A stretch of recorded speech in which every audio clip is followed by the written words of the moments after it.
welcome to Consciously Healthy. I'm Claire. And I'm Laura.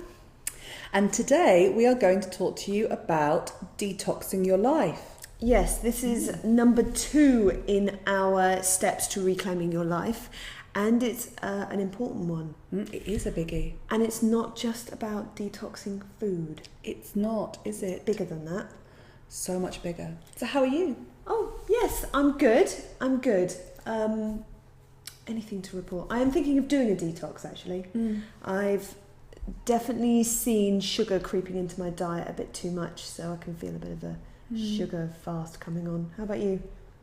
Yes, I've just kind of finished a 6-month liver detox. So I'm just, because I don't really want to go back into retox, so I'm kind of figuring out how to balance it all out, and I kind of still need to do some ongoing detox. But I'm trying to figure it out, really, without being kind of obsessive. But yeah, we've talked about doing like a bit of a cleanse, haven't we? Yes, we do like a good cleanse.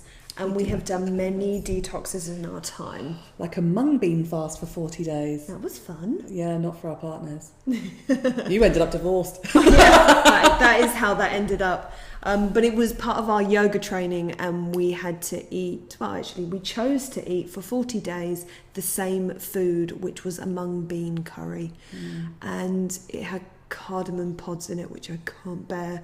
And I got very bored, actually. I was so unspiritual about the whole experience. And bony. You got very bony. Well, I used to get home at night and go, I just can't face mung bean curry anymore. And I just went to bed without dinner. It was yes, a miserable experience, but we did it. We did. And my husband said he was going to do it with me, and he lasted literally a day and a half and then started cheating. Yeah. Yeah. So I nearly divorced him too, but didn't. So, detoxing. Oh, this is one of my favourite subjects. Ooh. Let's start with detoxing food. When we say that, what do we mean? So I mean detoxing processed food. Yes. So if it comes out of a box or a packet, or like it's pre-made in a packet, or a jar, unless it's like roasted artichokes, I'm kind of not happy about it. I like my food to, come from the ground, come from an animal. I think what's really interesting is when I first started detoxing, I was really good at doing, say, a juice detox or just a fruit and vegetable detox. And it's only recently that I've really been learning around how the body requires protein to be able to go into phase 2 liver detoxing.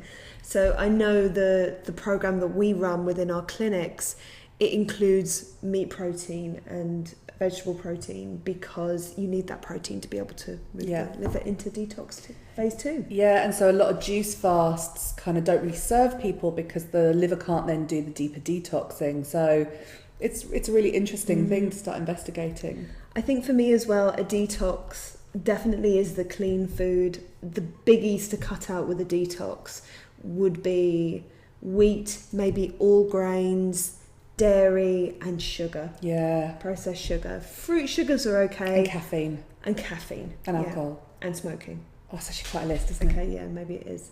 Yeah. But yeah, just looking at food, I think that they're the biggies. Yeah, it's true. But detoxing, as we say, isn't just about food. And so the big one for me, and I get really on my soapbox about this, is detoxing chemicals. I just... like, everything on this planet is a chemical. So, we can't get rid of chemicals, but it's like we're looking at the toxic chemicals. So it's all of the stuff that's in our toiletries and cleaning products and air fresheners, plugins, and perfume and aftershaves, and we're bombarding the human body with thousands of chemicals every single day, and it's just falling over. It's not evolving fast enough to cope with it. So we have committed to an extremely clean and organic lifestyle, which means that we don't have chemicals in our house or toxic chemicals in our house. And there are so many toxic chemicals that actually cause hormonal disruption and digestive disorders and respiratory disorders. And this is something I actually go into in much more depth in another YouTube video, which is actually called Chemical Toxicity. So it's worth checking out. But yeah, we're big on that, aren't we? Absolutely. What would you say is the purpose for cleaning out a lot of these toxic chemicals? Just health, because they really disrupt our hormone signals. So it can cause, weight instability. It can cause fertility imbalances, adrenal function issues, thyroid function issues. So it's really, really important. Skin issues, massive skin issues. I think what's worth considering is a lot of companies, when they launch something with toxic chemicals in, they do all the testing, but they don't take into account the compound effect. It's when we have these hundreds of different products with all of these chemicals within them. And so we, if we get up in the morning, particularly women, and we brush our teeth with toothpaste, which has chemicals in, we are then putting on deodorant that has toxic chemicals in, shampoos, conditioners, body washes, perfumes. It just the list is huge. I think, isn't it? The average woman uses 50 products in a day, because when you take into account foundation, eyeshadow, eyeliner, mascara, blusher, lipstick, it's like the list just goes on and on and on, and then you come downstairs and you're washing your hands and you're washing. I think if you are a woman who is experiencing hormone symptoms or skin issues, this is a really, really big one to first look at. Yeah, absolutely. And an option would be to look for the organic ranges. So we use a lot of things like Neal's Yard, which is incredibly natural and gorgeous to use for the skin as well. So it's there's definitely ways that you can clean up your toiletries and cosmetics. Yeah, and quite simply, and there are loads of really reasonably priced eco house cleaning products. Like, actually, we don't need all the house cleaning products that they're constantly trying to throw at us, like horrible spray yucky things. But actually, we don't need that many chemicals in our house anyway, because good old-fashioned vinegar, you can buy a massive thing of it. I'm not about to go and do who were they, Aggie and the people who did How Clean Is Your House. I'm not about to go and do that. But you can get big jars of vinegar for like no money, and that is amazing for like cleaning out your sinks and toilets, and lemons. Yeah. And they use a lot of toothpaste, as long as it's clean toothpaste, not chemical toothpaste. But there's so many things that you can do if you get back to basics, get back to the old-fashioned ways of doing it. Bicarb soda, that's massive in house cleaning, and so cheap, just so cheap. So that's the chemicals. So that's toiletries. We talked about food. People. Ooh, toxic people. Yes. How would you describe a toxic person? So for me, it's somebody that I'm around that I feel depleted afterwards.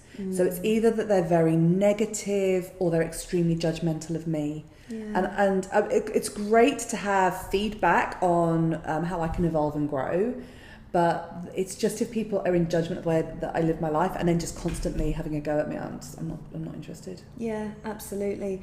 I remember the phrase energy vampire. It's yes. I love that as a coin of a phrase. It's that feeling when you're with someone that you just feel them taking from you, that they need something from you.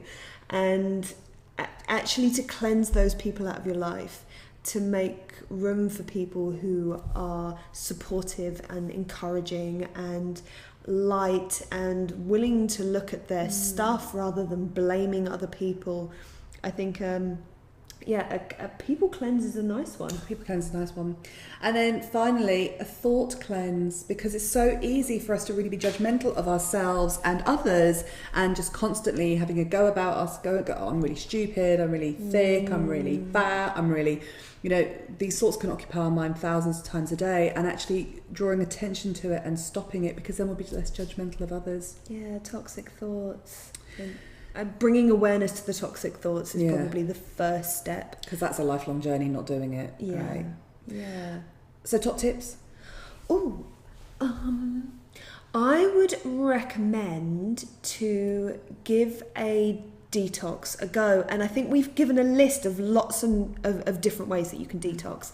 And it can feel a bit overwhelming to do all of it. So I would take it as a staged approach. Choose one thing that you think is the biggest toxin in your life. be it sugar, be it a friend, be it whatever, and choose to actively eliminate from your life. I'd take it in stages, and once you feel that you've successfully broken that, and it's a yogic number. If you can do something for 21 days, then you break that habit. So give something a try for 21 days and see how you feel after that. That would be my top tip. My top tip would be to, because I have to go back to the chemicals because it's my thing, I would say just start swapping over one thing at a time. Find the price of an organic or clean cosmetic range that you can afford, and just change one thing at a time. Yeah. Staged approach, Yeah. because we can be quite extreme with our choices, but it was definitely over a number of years that it took us to get there. So yeah, I definitely say take your time with it, enjoy a detox. Love it. That would be my other tip. See you next time. Bye.